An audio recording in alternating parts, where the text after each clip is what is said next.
श्री राम ज्योतिष India YouTube channel में सभी ज्योतिष प्रेमियों का स्वागत है। आज की कक्षा का विषय प्रसंग है मेष लग्न की बारी में कुछ सामान्य विचार। वैसे तो एक लग्न के आधार पर किसी जातक का पूर्ण फलादेश नहीं किया जा सकता। उसके ग्रहों का योग क्या है, लग्नेश की और अन्य ग्रहों की स्थिति क्या है, सभी का सम्यक विचार करके फलादेश किया जाता है। लेकिन फिर भी लग्न की प्रकृति के अनुसार कुछ कार्य ऐसे हैं, कुछ व्यवहार या कुछ सिद्धांत ऐसे हैं जो सामान्यतः हर लग्न पर उसके जातक को प्रभावित करते हैं। तो आज की कक्षा में ऐसे ही कुछ सामान्य विचारों के बारे में चर्चा करेंगे और वह भी आज प्रारंभ है तो मेष लग्न के बारे में कि मेष लग्न के जातक के लिए कौन कौन सी बातें उसके जीवन में अधिक प्रभाव डालती हैं, किस ग्रह का योग उसके लिए सफलता अथवा असफलता दे सकता है, उसके बारे में विचार करेंगे।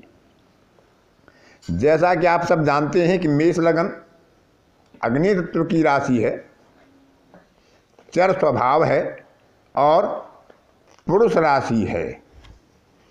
तो मेष लग्न के जातक ऊर्जावान होते हैं, किसी भी कार्य को करने में वह शीघ्रता प्रकट करते हैं, वह जल्दी अपना काम निपटाना पसंद करते हैं क्योंकि यह अग्नि तत्व पुरुष राशि और चर प्रकृति की लग्न है।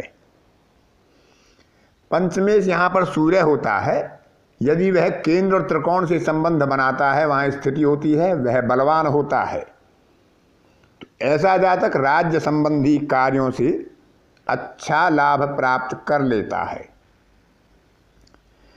शीघ्र निर्णय लेने की क्षमता इस जातक में होती है जो मेष लग्न का जातक होता है। प्रशासनिक कार्यों को करने में इसकी रुचि होती है, उन्हें करना यह पसंद करता है और उनमें सफलता भी हासिल करता है।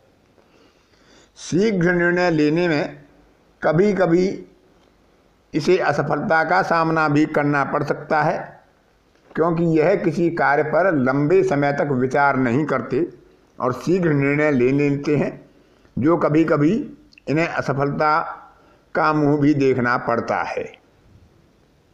सामान्य रूप से विपरीत वर्ग में तुला लग्न के व्यक्ति में इनका आकर्षण होता है या उनको ये अपनी तरफ आकर्षित करने में सफल भी होते हैं। इनके संबंध सामान्यतः सिंह और धनु लग्न के जातकों से अच्छे पाए जाते हैं क्योंकि वह नवम और पंचम भाव की स्वामी होते हैं। वहाँ की राशियाँ होती हैं सिंह और धनु, तो उनसे इनके संबंध अच्छे पाए जाते हैं। कर्क राशि और वृश्चिक राशि के जातकों से भी इनके संबंध सामान्य पाए जाते हैं क्योंकि कर्क राशि का स्वामी चंद्रमा मेष के स्वामी मंगल का मित्र है और वृश्चिक राशि स्वयं मंगल के ही आधिपत्य में होती है। इसके अलावा विवाह के बाद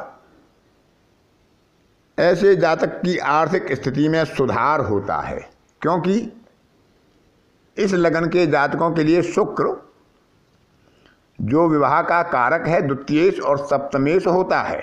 तो सप्तम और द्वितीय भाव से शुक्र का संबंध है, इसलिए विवाह के बाद ऐसे जातक की आर्थिक स्थिति में सुधार होता है। जैसा भी शुक्र का बलाबल होता है उसकी स्थिति का विचार कर लेना उचित होता है। साहसिक कार्यों में, सुरक्षा कार्यों में, अग्नि संबंधी कार्यों में इनकी अधिकता पाई जाती है। ऐसे कार्यों में सफल भी होते हैं और इन क्षेत्रों में मेष लग्न के जातक अधिक पाए जाते हैं। मेष लग्न का स्वामी मंगल होता है जो युवा ग्रह है, सेनापति है। तो ऐसे जातक जिनका मेष लग्न होता है उनका भाग्योदय भी अन्य व्यक्तियों की अपेक्षा जल्दी ही हो जाता है या थोड़ी ही आयु में हो जाता है। यहाँ पर गुरु और शनि धर्म कर्माधिपति योग बनाते हैं, लेकिन यह धर्म कर्माधिपति योग जो सबसे उत्तम योग माना गया है किसी भी लग्न कुंडली के लिए, यहाँ पर उतना सफल नहीं पाया जाता। गुरु और शनि का धर्म क्रमाधिपति योग जातक को बहुत अच्छी सफलता दिलाने में समर्थ नहीं हो पाता। कुछ ज्योतिषकारों का तो यहाँ तक कहना है कि यह योग यदि बन जाता है युति के द्वारा, दृष्टि के द्वारा, परिवर्तन के द्वारा, तो मेष लग्न के जातक की कुंडली के फल को कमजोर ही कर देता है अपेक्षाकृत कुछ सफलता दिलाने की। सूर्य और मंगल का योग यदि शुक्र से बन जाता है युति या दृष्टि के द्वारा,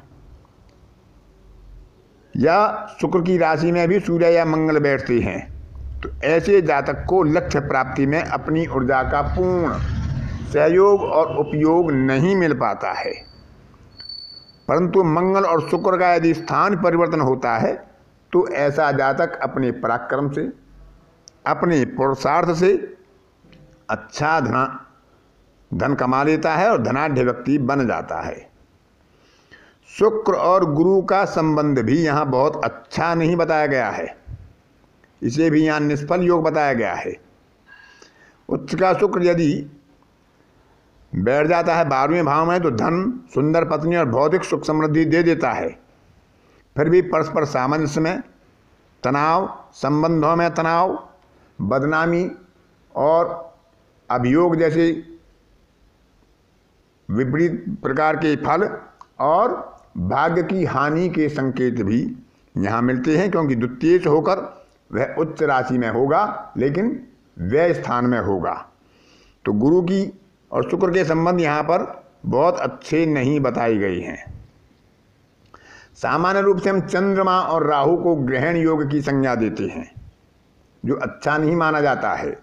लेकिन यहाँ पर चंद्रमा और राहु का योग यदि पंचम और नवम भाव में हो जाता है तो राजयोग दिलाने वाला हो जाता है। इसी प्रकार से चंद्रमा और मंगल का योग भी यदि त्रिकोण भाव में बैठता है, पंचम या नवम में या लग्न में, तो भी अच्छे फल प्रदान करने वाला होता है। चंद्रमा और शनि के योग को विष योग की संज्ञा दी गई है, लेकिन यहाँ पर चतुर्थेश और दशमेश का योग होता है।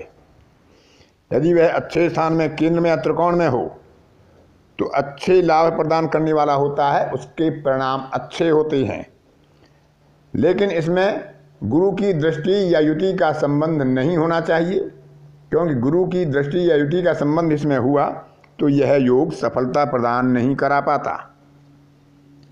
इसी प्रकार से किसी जातक का यदि गजकेसरी योग बन रहा हो मेष लग्न के जातक के लिए तो वह अच्छा होगा, लेकिन यदि उसका शनि का प्रभाव पड़ गया तो यह असफल हो जाएगा।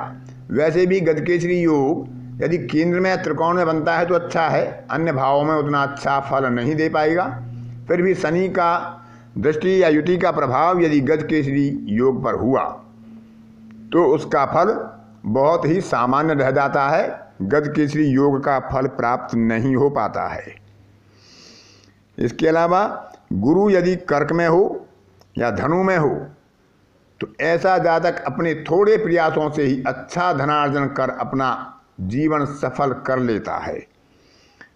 शुक्र अपनी राशि का हो, उच्च राशि का हो तो अभी व्यक्ति के पास अच्छे धन के योग बन जाते हैं।